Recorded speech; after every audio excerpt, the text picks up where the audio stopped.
What is going on, guys? Johnny and Will here from HXC Wrestling Talk Show.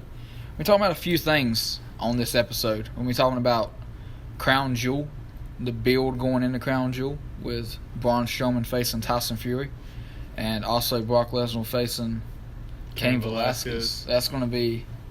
What are you thinking about that? A lot of people. I've seen a lot of comments, and people they're hyped about it.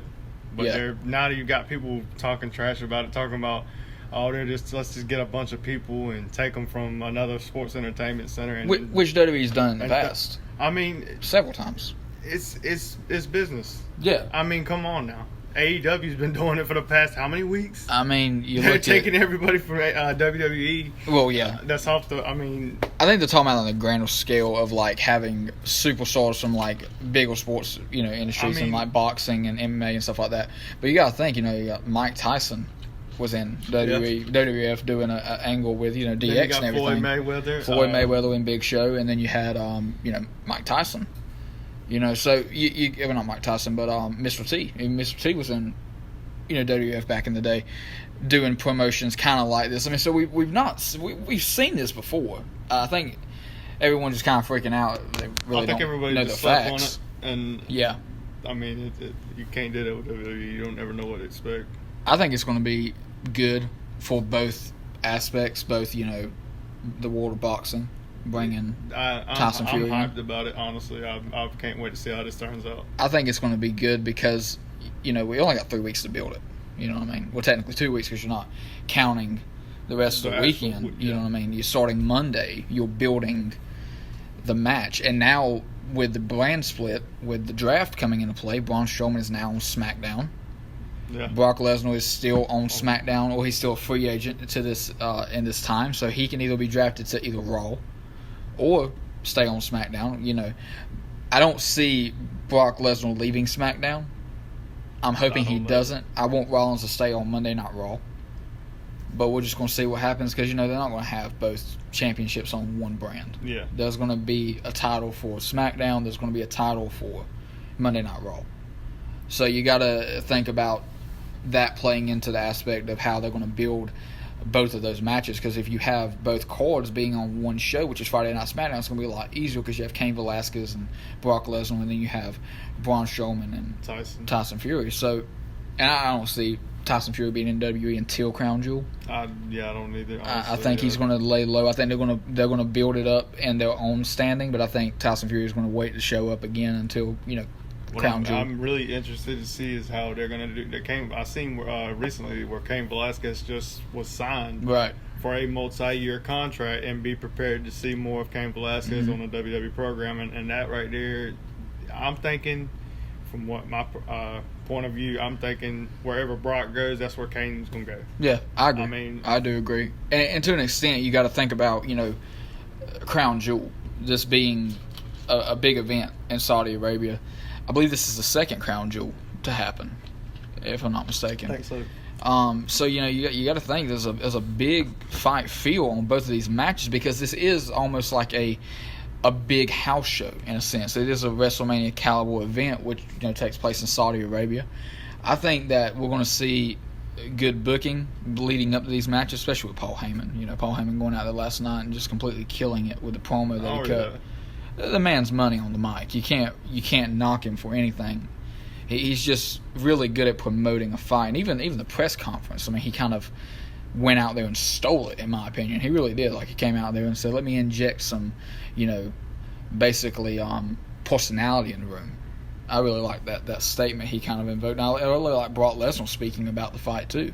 Yeah, we don't get to hear Brock talk a lot. And when he do, it's kind of like, shut up, because man's talking, and you don't hear him talk a lot. He's a man of few words, and he leaves action in the ring, no doubt. But I think it's going to be a really good fight leading into our Crown Jewel and the booking going into that. Another thing, the big draft, I would say, surprised everyone last night. The Fiend or Bray Wyatt going to SmackDown. Man. So I reckon if if Raw stays, if Rollins stays on Raw, then you ain't going to see. We're not going to see any more of the Fiend attacking him. That makes you wonder who's he going after next. Yeah, like who they're going to book to put him in that perspective. See, that's the thing though. Like I mentioned it in the Smackdown in review, this was not a walk. This was a reality, really behind the scenes, because we know Paul Heyman is the executive producer of Monday Night Raw.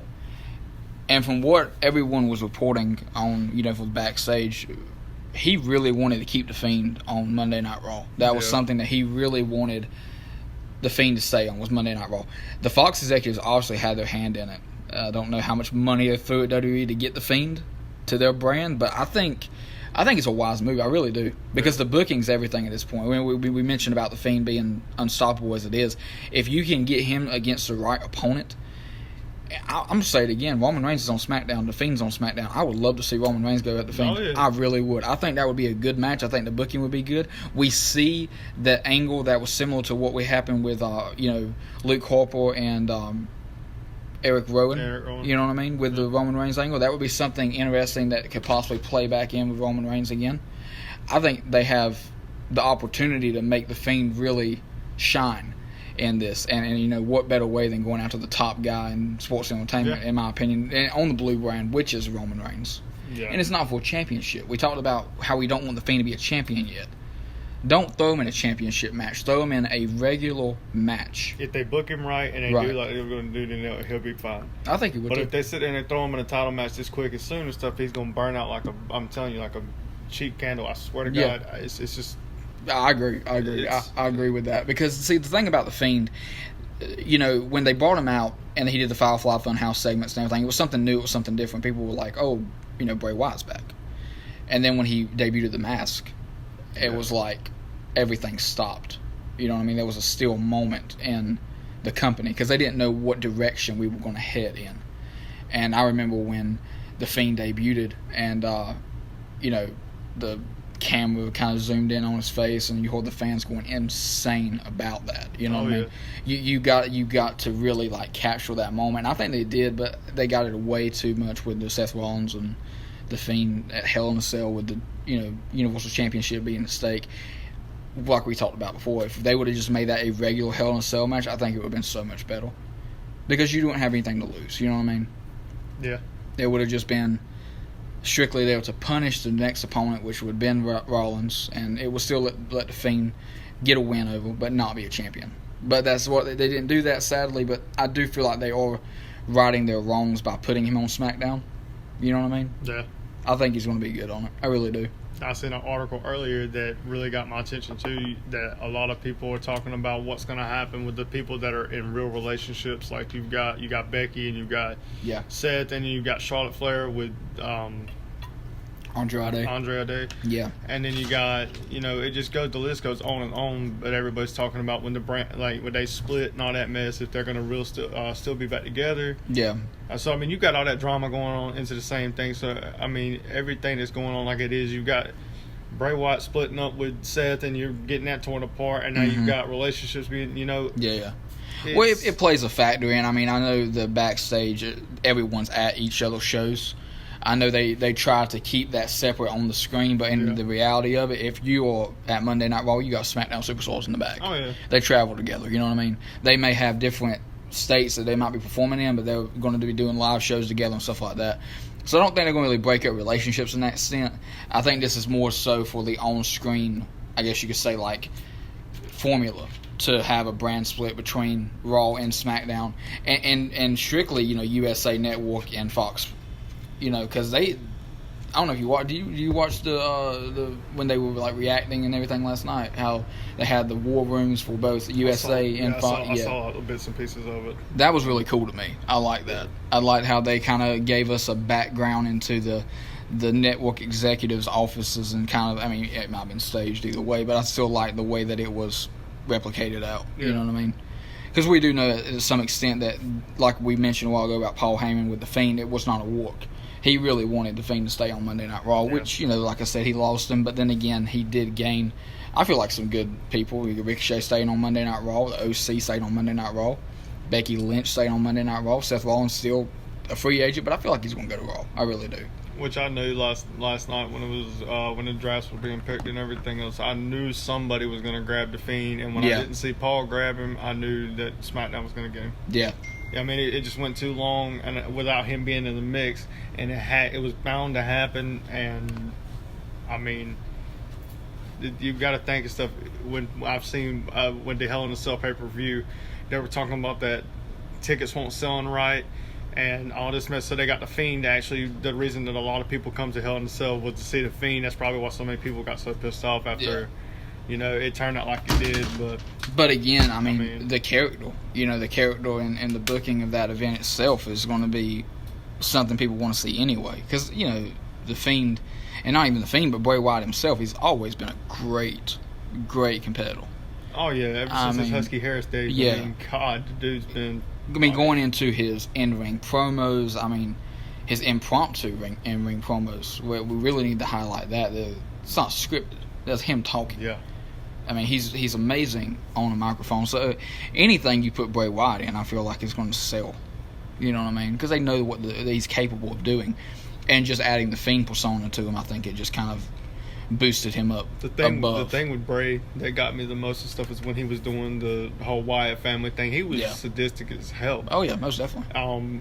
And I always thought, I seen him doing all these crazy things and stuff and all this dark stuff, sitting and rocking back and forth in the rocking chair and talking about Sister Abigail and sitting in a burning house and everything. I mean, he was doing all this crazy stuff with the New Day and just different people that he would literally tear apart. You had Matt Hardy. The Matt Hardy broken Matt Hardy gimmick and everything with him. Yeah, that was great. I mean, it was the amazing. Ultimate Deletion. But I always felt like, some reason he needed to be a little bit more than what he could have been more than what he was. And when I seen him come out as the Fiend, it was like they finally reached the potential of what Bray Wyatt should have been and start with and stuff. And I like how they took him from being Husky Harris to what he is he is now, exactly. I mean, God, the transformation from that, it still shocks me. It's like he's not even the same person he was when he first started. And see, that's the thing though, like when you think about the writers and everything, talking about like the storylines that come into play between each superstar, you can't look at other people like Broken Matt Hardy. He writes his own content. Yeah. You can't look at other people like Bray Wyatt, the Fiend. He writes his own content. The Undertaker, he writes his own content. There's something about those type of characters that have that really odd, you know what I mean? They stand out. Look, they stand out, but that's because they put so much into the character. And I think that's the best thing that we see about Bray Wyatt and the Fiend is he puts so much into the character. He invested so much into it. And SmackDown, honestly, they won on that. They really did. Yeah. I think we're going to see a lot more of the Fiend on SmackDown. I think we're going to see him in really good matches. I want to see him booked correctly. But I know SmackDown's not playing around. I know Fox Sports isn't playing around with this brand, so I know they're going to do something right for him. And, Eric Bischoff being the creative director, executive producer of SmackDown, I think he's going to do good with the Fiend anyway. Especially what I've seen in articles and stuff about the ratings dropping on SmackDown for the past 2 weeks. Yeah. Ever since it's been on Fox. I've got a feeling, honestly, that right now, like I said, the draft's going on, so they can't really do what they really wanted to do. Right. They're in a bind right now, but I've got a feeling that Fox has got something up their sleeve, and they're just saving it for the right moment to bring their ratings all the way back up. Oh, yeah, most definitely. I agree with that. I do not put it down. I don't put Fox down for none of that. Well, with Monday Night Raw, we have the championship match going into play with the Tag Team Championship. We have the Viking Raiders facing Robert Roode and Dolph Ziggler. I'm really hoping the Viking Raiders get the win over on Dolph and Robert because, see, the thing about I love Dolph Ziggler. Don't get me wrong. We've talked about Dolph Ziggler how many times, how he can sell. He's one of the best sellers in the industry. But with Robert Roode and Dolph Ziggler, it just feels like a really strange tag team. You know what I mean? Like they don't have an official name, of course, and things like that. It plays in the different aspects. Viking Raiders, you got like a legitimate type of tag team that can really take that, part of Monday Night Raw to a new level, I feel like. And, Heavy Machinery going to SmackDown. Another great tag team. Then you got the Revival. The Revival. OC. The tag team division is on fire right now. what is it? The Street Profits went to Raw. Street Profits. Yeah. There you go. They came, and see, that's the thing. A lot of people didn't really know that they were still on NXT. They were still signed to NXT. Yeah. So this wasn't a draft from WWE. This was a draft from NXT. This was a new time. It's a big thing because we mentioned about the draft when we were talking the other day about how NXT was up. So the Street Profits being just a false example of going to a bigger brand with Monday Night Raw, which, Paul Heyman brought them in anyway. It's kind of like to appeal to a younger audience. Yeah. And they did a really good job doing that. I love their backstage promos and everything. So they were really good at doing things like that. That's why I just really like the Street Profits, and I'm happy that they are on Monday Night Raw now. I think the biggest news now is kind of who's up for grabs on Monday Night Raw at this point, because they got the draft part coming up. That's a 3-hour show, so we're going to see a lot more superstars drafted. I want to see Aleister Black go to Monday Night Raw. Yeah. Just seeing him this past Monday night, like I said, it was great. I love that. You know what I mean? I think that they could get him in the right light. And I mentioned also in the SmackDown interview, Randy Orton going to Monday Night Raw. Yeah. I would really love to see him go against Rollins and possibly get that Universal Championship if Rollins stayed on Monday Night Raw. I think Randy needs to hold the title. Oh, yeah, most definitely. He's a great champion. He has such a legacy with Monday Night Raw. I mean, Evolution, things like that. Yeah. He's dominant. So I feel like Monday Night Raw won on that, and also Kevin Owens going Monday Night Raw. Big news on that. Yeah. Because I feel like Raw is where Kevin Owens needs to be anyway. He does, really. You know what I mean? I think he's done his time on SmackDown now. I agree. I think he needs to change pace right now. And how we talked about maybe Monday Night Raw going to a more edgier type of approach. I think Kevin Owens could just shine in that element. And I think Paul Heyman could really do some special things with him booking wise and promo wise and writing and everything. I think he could do really good things with him. So I'm really excited about Kevin Owens being on Monday Night Raw, just as much as I am Randy Orton being on Monday Night Raw. We think about the draft and how things are being changed up, and a lot of people, I just want to throw this out there, a lot of the fans have no idea what they're talking about with the draft. Have you been reading some of the comments that people's been posting? Like, how is Roman Reigns drafted to SmackDown? He was already on SmackDown. What people don't understand is I'm going to explain to you what the draft is right now. Anyone who's listening who does not know what the draft is. You start off as a free agent at the beginning of the night for that draft. If you've not been already drafted to a show, you are a free agent. When you are a free agent, that means you can either go to Raw or you can either go to SmackDown. It doesn't matter if you've been on SmackDown for the past 5 months, you can possibly go to Raw. It doesn't matter if you've been on Raw for the past 5 months, you can possibly go to SmackDown. You are a free agent. You're not going back to the brand that you came from. You are literally on no brand when the show starts. That's how the draft works. That's how it's always worked. Please stop commenting if you have no idea what you're talking about. That's all I gotta say, and I'm done. It's just I don't understand it. I really don't. I'm just like, how can you not know how the draft works? This has been going on how many years now? God, about a long time. Since yeah. I mean, and another thing to talk about too is how they had the color commentators from the actual sport brands like NFL kind of weighing in on their opinions. I like that. That was really cool. You know what I mean? And I mentioned also on the SmackDown interview about, Crown Jewel, and if they do keep Brock Lesnar on SmackDown, and of course the Cain Velasquez angle being on SmackDown, and also having Braun Strowman now on SmackDown, I think that's going to be a better move for them anyway, because, Fox Sports is a little bit more sports heavy outside of World Wrestling Entertainment, so I think they could really bring in some heavy hitters promoting Crown Jewel as a gigantic, once in a lifetime build up match, and I think that's where the money's at the point. Fox has definitely got the material, so as long as they as long as they use it right, they'll be fine. Yeah, I agree. I agree. I mean, Fox is really doing a good job with SmackDown. I've been enjoying SmackDown. Last week's was great. The season premiere, or the premiere on Fox, it was amazing. And last night was so easy to watch, and Bayley turning heel.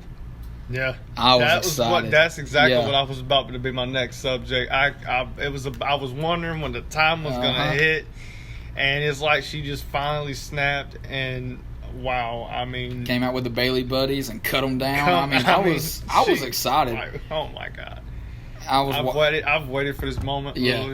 For it to I knew it was gonna come and it was gonna happen, but I was happy that it happened like it did last night. How she came out with a new persona, the new hair and the new attitude, and I mean, it worked. It really did.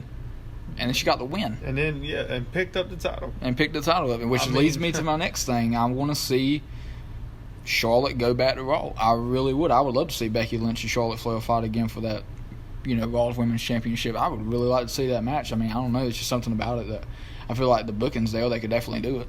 I do too. And Charlotte's a good champion too. And a lot of people's getting kind of tired of Becky Lynch being champion. Yeah. Which I kind of see and I kind of don't at the same time. I think what really hurt Becky Lynch and holding that title is that whole Seth Rollins, Lacey Evans, and not Braun Strowman, but Baron Corbin. Yeah. The Extreme Rules match and stuff. I think that was kind of both tarnished both of their names as champions, to be honest with you. And then it was like, well, we're getting kind of tired of you being the champion. It's time for somebody else to be champion. A lot of people say they're tired of Charlotte being champion.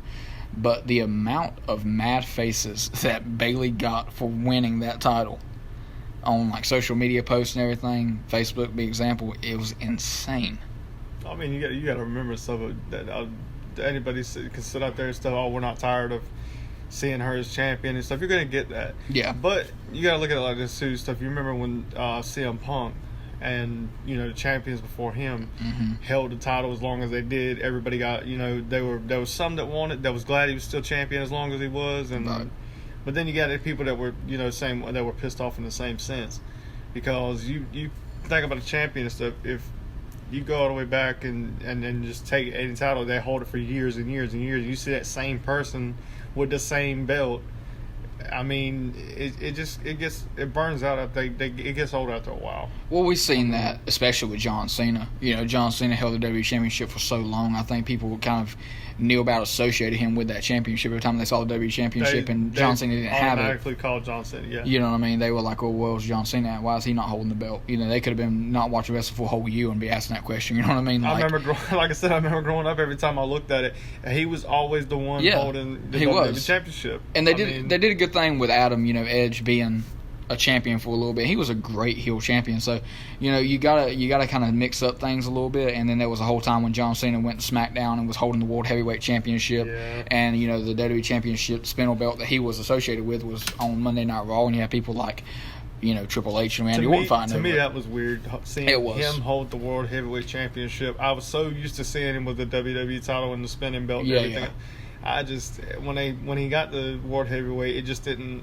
What I associated with the World Heavyweight Championship was either Edge, or Dave Batista, or Triple at least Triple H. Yeah, Triple H. To say the least, those were the top three people that I ever seen and associated with the World Heavyweight Championship. Yeah. Because, like we said before, John Cena was always the one holding the WWE Championship because it always had a spinning belt. And then I remember when John Cena held the United States title, and spin too. So, I mean, anything that was spinning, it was associated with him because he was going through. That was back when he was doing the Thug Life persona. It was. And something that a lot of people don't think of, John Cena actually started the customizable title belts that we have to this day. When a new champion is crowned, they take the plates off from the side by unscrewing, and they add their special one. So he actually started that kind of personalization to a title because you see all the plates that's been changed over the years with the Universal Championship, with the the World Heavyweight Championship, with WWE World Heavyweight Championship, and then also the women's belts as well. You see those plates being changed, and it represents whoever was holding that title. Now I know a lot of people, after hearing you say that stuff, the people that are growing up from this era, not the era we grew up in. Yeah. They're going to come back. Oh, no, it's The Rock. The Rock started that. No, my God. Go back. This is what the WWE Network's for. Go back watch. Exactly. How titles used to be. And how they stayed the same almost, whoever was on it. The only thing that changed was the actual name. The name on the title. That was it. That was the only thing that changed. That was the only thing that changed. And, and that wasn't a bad thing because it did give it a little bit more leeway. It was a simple time back then, though. It was simple. You had the action, you had the before the PG era, you had the Attitude era and everything else. So it was a simpler time. Yeah, I agree. It was simple times back then, But, like we mentioned the other day, slowly but surely we are transitioning back into not the Attitude era. I'm tired of people calling it the Attitude era. We're transitioning to a new era of World Wrestling Entertainment. We just don't know what to call it yet. Of course, we had the Attitude era, we had the Ruthless Aggression era, we had the PG era, and I think the PG era is finally starting to come to an end, or at least not be as stupid as it has been in the past. You know what I mean? WWE's got a lot of fans back because of these new storylines. So I think they're going to keep those fans by doing the things that they're doing now. with the Lana and Rusev angle. People hate it, but then again, I'm enjoying it. So we'll see what happens with that. It's always entertaining when you start bringing real life emotion into something. I agree. I mean, I agree. You got the staged emotion, and you got the legit emotion. Yeah. And a lot of the stage stuff, when you're sitting there making yourself cry, or they look pathetic when they're doing it. Mm-hmm. But when you start, the way they've got right now with the Lana and Rusev and Bobby Lashley line going.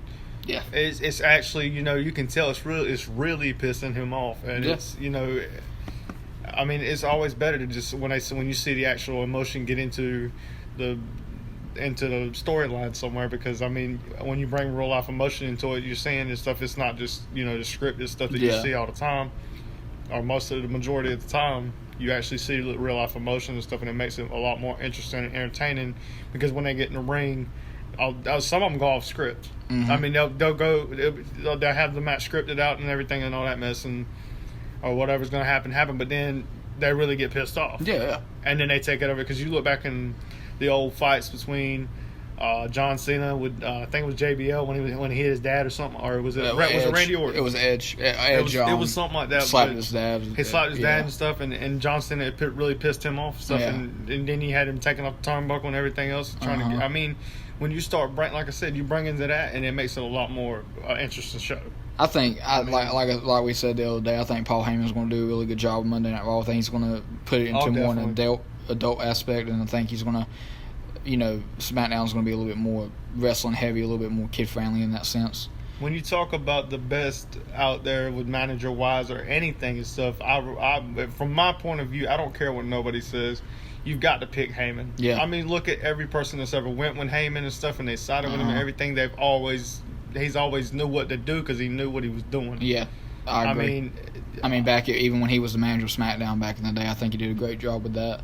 And that was, of course, an on-screen presence. He's an off-screen presence, being the executive producer.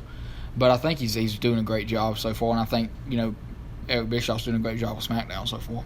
Yeah. We'll just see what happens. There's a lot talked about. Crown Jewel coming up in 3 weeks. Got a big build coming up for that. 2 big matches, Brock and Strowman versus the Tyson Fury match, and then we also got the Bobby Lashley or Brock Lesnar versus Cain Velasquez match coming up. So we got a big build going into that. Of course, Survivor Series coming up after that, and then there's going to be a new build going into that. But we will be back probably Tuesday, wouldn't it be, for Monday Night Raw in review, and talk about everything that happened on Monday Night Raw. Also announcing some of the new draft picks. I think that's about it. I think we're done for today talking about what all happened. I think it was a good week in wrestling. Monday Night Raw was decent. It was not the best, but it wasn't the worst. NXT was great. I loved NXT this week. It was really enjoyable. And, of course, Friday Night SmackDown last night was just extremely entertaining to me. And if you guys want to stuff, anyone that views these videos and stuff, if there's any subject you want us to touch on the show, or anything like that, please leave it in the comments below, because then we'll take a little bit at a time and stuff. We might even, we might not get everything. It depends on how many people actually comment and how many people actually watch. Right. But if there's anything that you guys want us to touch on and stuff, we will do our best to satisfy every, whatever you want us to touch on, we'll touch on. Most definitely. Well, my name is Johnny.